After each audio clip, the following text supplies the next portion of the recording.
Welcome to TradeTheMBI.com. This is John. This report is for September the 1st. Well, August, which began right over here, right around the 41.37 or 39.59 in post-market 60 range. So just under 200 points lower, and that coming off a move that pushed us all the way up to 43 and right back into the 4,000 again. Was pretty clean from the sell signal, the breakdown of the MBI magenta. Then white started moving forward, and we had the DOC spread, which all coincided to start this move. And I thought it was pretty clean. We're still moving lower shakeout, dipped back again below the red line. So we're going to see a little more of that continuation potentially to start the action. This wasn't that much of an off day, but we're below that positive extreme setup that we had looked for the fill.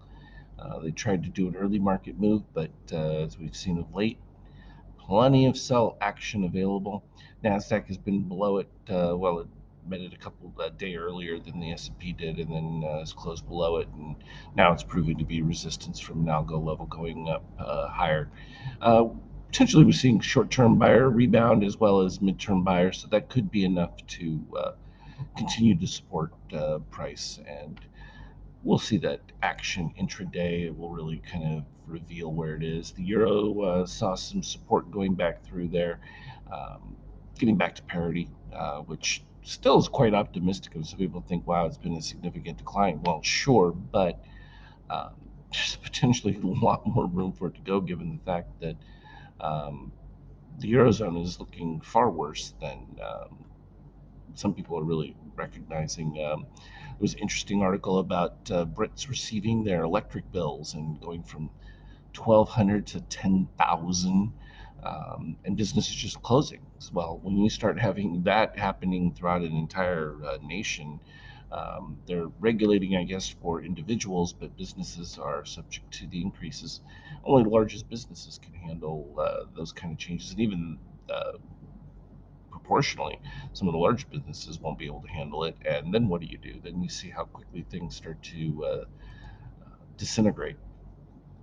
From a gold standpoint, continued decline here. The projection for potential deflationary pressures, which is interesting because the European CPI posted records as well as U.S. is still hot, even if it was flat in July, not so in August.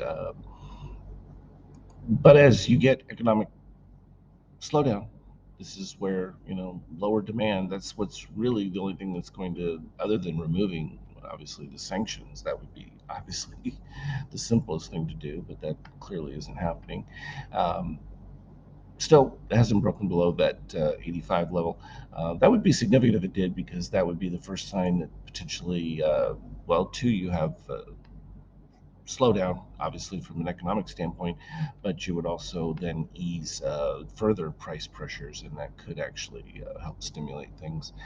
Treasuries, as we talked about, even when we saw the spike, and that was when the market first started its little decline there, was simply because money flowing into treasuries, but we knew the TLT would have to move lower because yields are going to continue to rise, and sure enough. And again, as I've said, I expect that low of that 108 to be broken. There's just no way around it. And from a Bitcoin standpoint, from a daily, that 22 has been pretty much a resistance kind of point, and we've traded back and forth along it, and now clearly below it. As long as it's above that 18, it's still holding on. It's got some positive moves here with the magenta MBI being over, and dramatic drop of orange when it dips below that 7.5. So we could see a little bit more of a pop out of Bitcoin. From a 50K standpoint, you can see we had that sort of sideways action that then just disintegrated just a little bit, not much. We pretty much held fairly decent. I mean, this wasn't, minus 20 some points is not really that catastrophic. It was a lot of activity, though, intraday when we look at the 5K, and that was where it was exciting. We had the pre market buildup, which was this huge jump, and we mentioned it, marked the positive extremes, and sure enough, they fell.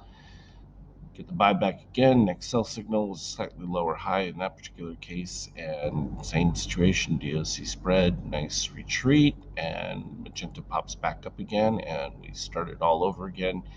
And it was pretty much a rinse and repeat the whole day, which is exactly what you expect from the S&P from a normalized standpoint. It is a mean reversion market, and when behaving normally, of course, that hasn't been the case for many years with the Fed intervention and uh, free money.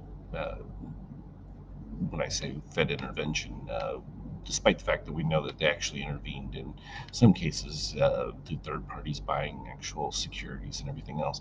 But with that winding down to zero, uh, now you're back to what normal trading used to look like a decade ago. And this is pretty much it. So every time we were getting little pops, we would get the turnaround white NBI lead that calls for the 0%. And sure enough, we would break down, start it all over again. And just when people think that it's about to move in their direction, it trails off right again. So you keep sucking in new longs, and shorts have to cover, and rinse and repeat. And fortunately enough, we're easily able to see each of these wonderful little magentas that point out exactly when we have a clear indication that we're going to continue to move lower. And so some of these point moves pretty darn decent. Even from the signal open on this right around the 76 range, dropping all the way down to the 57 range. That's very nice from an intraday move. So very exciting indicators, obviously, for September have been sent out. So you're all set with that, and should be, I think, a much more volatile September than even August was, and that's we have election coming up, and just a lot of details around what is going to start unfolding as the fall gets closer for food and other prices. And there's so many mixed signals regionally for the U.S. Whether it's going to be a soft landing or hard landing in some areas and maybe not so bad in different areas. It's going to be interesting to watch it play out and whether it becomes more systemic overall. So we'll be keeping an eye out on that, watching all of the important charts that obviously we go over. And there's a reason why we go over that, because it really gives us a very good breadth of how the economies, not just in the U.S. but worldwide, are faring, because their impact, particularly from Europe, being the strongest partner now that the U.S. is becoming more isolated with the sanctions and separating that kind of east versus west sort of scenario. Really going to give us an indication of how it starts to unfold and whether or not the market has more room to the downside.